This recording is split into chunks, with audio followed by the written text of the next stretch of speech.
nations, and it fucking terrified them. It terrified the ruling elite in a massive way.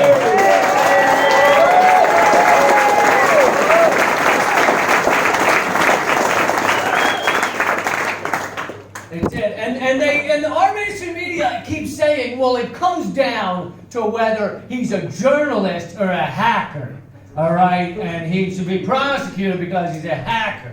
He's a journalist or a hacker.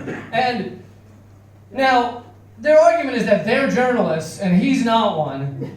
And I kind of see what they're saying, because WikiLeaks has never printed something false. Clearly,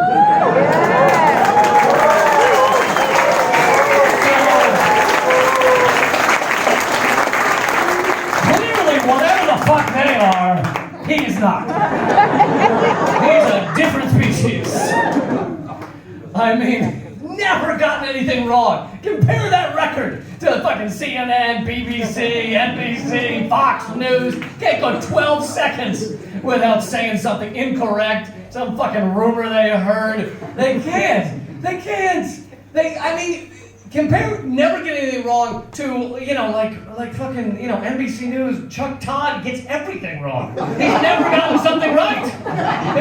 He did the last show facing the wrong direction, all right? His name written in his underwear has retraction. Like, it's fucked. So obviously, they're almost literally shooting the messenger, right? He revealed the war crimes of the power elite, and now they need to crush him. And that's why, obviously, he needs to be a free man, and Chelsea Manning as well.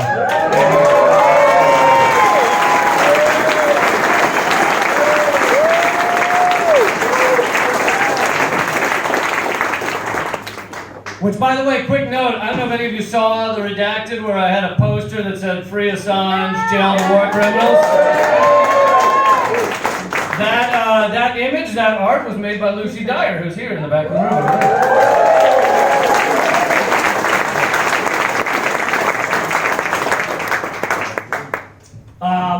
But yeah, so they're losing control of the narrative, and that's why there's this massive level of censorship. And the ruling elite can't, when the inequality gets this bad, they can't relate to average human beings. I mean, Trump hasn't spoken to an average human being in fucking 40 years. He has no idea how to do it. It's like when in the rare moment that something happens where he has to speak to some fairly normal person, he's got a look on his face like if you were to hand a box of puppy dogs to Dick Cheney. He's like, what do I do with this? They can't relate to my favorite moment. This is the moment where you're like, oh, he has no idea how to deal with any kind of human beings. Was when the only time I've ever seen him really have to deal with a group was when Donald Trump went down to Puerto Rico after the hurricane. Do you remember this footage? There's footage of him down there, and they were like, Donald Trump, Mr. President, we need your help. My grandmother's been in a tree for 2 weeks. And he's like, paper towels for you. Paper towels for you. My baby needs baby formula, paper towels. All right. They should have just given him like a t-shirt cannon with MAGA hats inside. My dad needs dialysis. MAGA hat, boom. There you go. We're very hungry. MAGA hat! Boom! And they could have, that island didn't have, parts of that island didn't have power for like a fucking year. Like months and months. Like they couldn't have fixed that. The amount of money that is in the problem was there was no profit motive, right? There's profit motive to steal things, steal the electric grid and stuff, but there's not profit motive to immediately get people food and electricity. The profit motive's not there, so it didn't fucking happen. If they had just announced, if our Congress had just announced, hey, shit went down in Puerto Rico, tomorrow, any corporation that gets the most food to the most people will be given $5 billion. If they just announced that, there would have been fucking hot pockets raining from the clouds. People would have been driving around like, oh, hot pockets! Pallets of hot. There would have Nestle representatives would have been grabbing little Puerto Rican kids, shoving food down their throat. They would have been flipping out.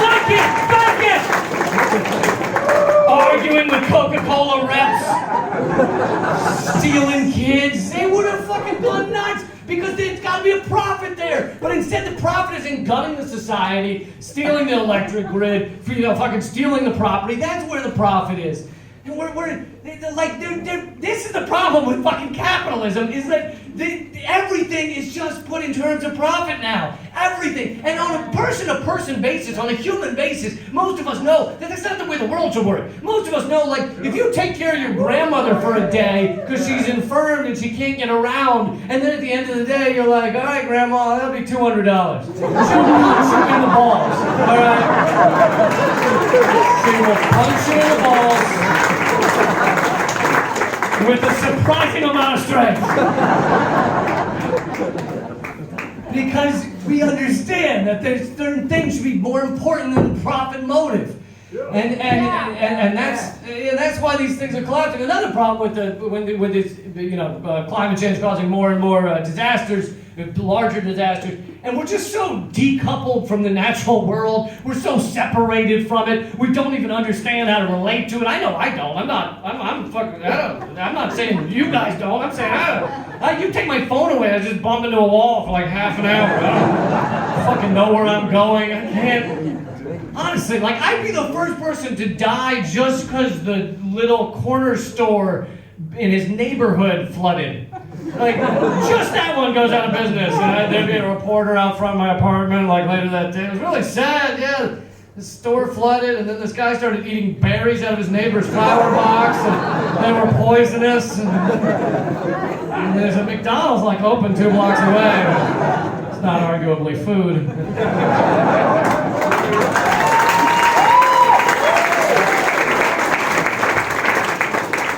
But we're so separated from the world. I mean, I don't know how to survive or cook anything.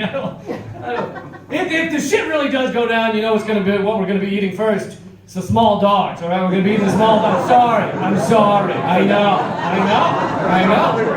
It's going to be sad to see that little bedazzled collar on the plate. It is. But when push comes to shove,